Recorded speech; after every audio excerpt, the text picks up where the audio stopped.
চট্টগ্রাম বিশ্ববিদ্যালয়ের উপাচার্য হিসেবে নিয়োগ পেতে যাচ্ছেন রাজনীতি বিজ্ঞান বিভাগের অবসরপ্রাপ্ত অধ্যাপক ডক্টর মোহাম্মদ ইয়াহিয়া আখতার। শিগগিরই এ বিষয়ে প্রজ্ঞাপন জারি করা হবে বলে শিক্ষা মন্ত্রণালয়ের একটি সূত্র জানিয়েছে। গত বৃহস্পতিবার রাতে অধ্যাপক ডক্টর মোহাম্মদ ইয়াহিয়া আখতার নিজেও বিষয়টি নিশ্চিত করেছেন। এ বিষয়ে জানতে চাইলে অধ্যাপক ডক্টর মোহাম্মদ ইয়াহিয়া আখতার বলেন, আমার সাথে শিক্ষা উপদেষ্টার কথা হয়েছে। তিনি আমাকে চট্টগ্রাম বিশ্ববিদ্যালয়ের উপাচার্যের বিষয়ে নিশ্চিত করেছেন। তবে প্রজ্ঞাপন কবে জারি করা হবে তা আমার জানা নেই। চট্টগ্রাম বিশ্ববিদ্যালয়ের এত অধ্যাপক থাকা সত্ত্বেও সরকার কেন এই অবসরপ্রাপ্ত অধ্যাপককে উপাচার্য হিসেবে বেছে নিচ্ছেন? এই প্রশ্নের উত্তর জানতে হলে আপনাকে এই ভিডিওটা শেষ পর্যন্ত দেখতে হবে। অধ্যাপক ডক্টর মোহাম্মদ ইয়াহিয়া আখতারের বাড়ি খুলনা জেলায়। তিনি রাজশাহী বিশ্ববিদ্যালয়ের রাজনীতি বিজ্ঞান বিভাগ থেকে 1979 সালে স্নাতক ও 1981 সালে স্নাতকোত্তর ডিগ্রি অর্জন করেন। পরবর্তীতে 1988 সালে কানাডার ওয়াটারলু বিশ্ববিদ্যালয় থেকে তিনি আরেকটি স্নাতকোত্তর ডিগ্রি অর্জন করেন। পরে 1999 সালে তিনি অস্ট্রেলিয়ার সিডনি বিশ্ববিদ্যালয় থেকে বাংলাদেশের নির্বাচন ও নির্বাচনী দুর্নীতির উপর পিএইচডি ডিগ্রি অর্জন করেন।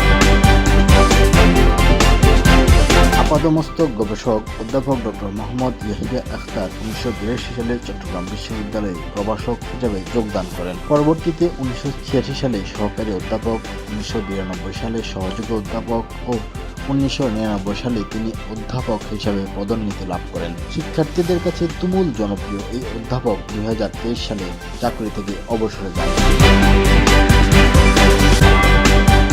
অধ্যাপক ইয়াহিয়া বিভিন্ন বিষয়ে অন্তত 25টি বই রচনা করেছেন। এছাড়াও সমসাময়িক বিভিন্ন বিষয়ে তার অসংখ্য কলাম রয়েছে।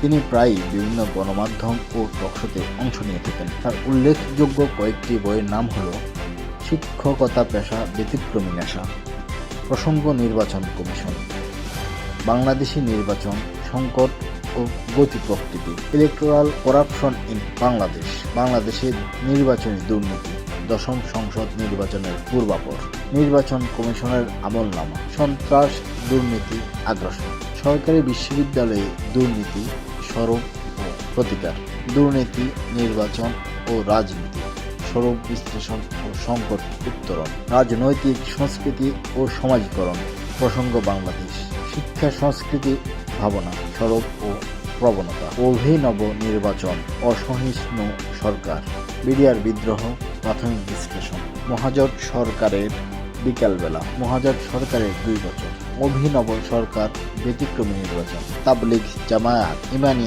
আন্দোলনের সমাজতাত্ত্বিক বিশ্লেষণ, জোট শাসনামল রাজনীতির চালচিত্র, 4 দলীয় জোট সরকারের দেশ শাসন, দুর্নীতির সরব অন্বেষণ বাংলাদেশ।